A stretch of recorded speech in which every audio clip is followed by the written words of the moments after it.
नैहरे के प्यार छियोगे छौरी मिलले DJ Guddu Raj music by Navneet Raja Lakhanpur Mahesh पति। ठंडी में सैया तोहर छौरी मंडी गेलोगे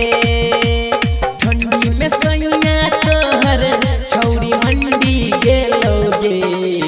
नैहरे के प्यार छियोगे छौरी मिलले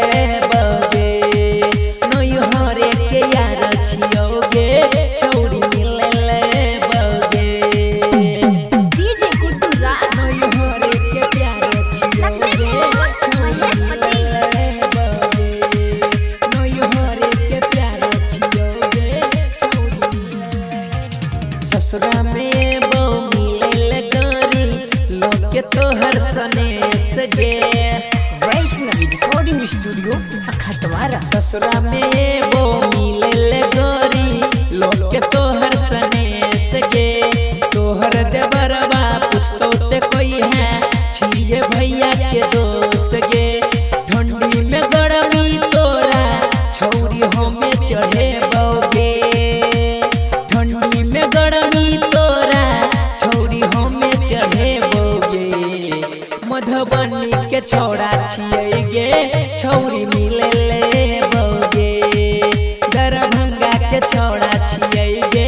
छौरी मिलले बगे डीजे गुड्डू राज लखनपुर महेश पति। वैष्णवी रिकॉर्डिंग स्टूडियो अखतवारा नहीं लगतो ठंडी तोरा के छौरी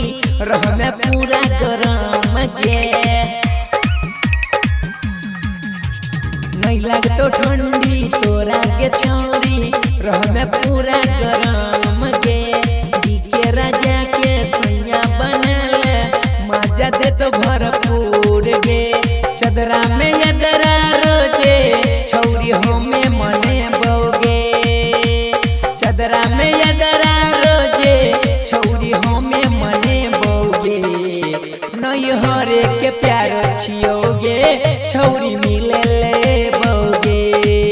नैहरे के प्यार छियोगे छौरी मिलले बोगे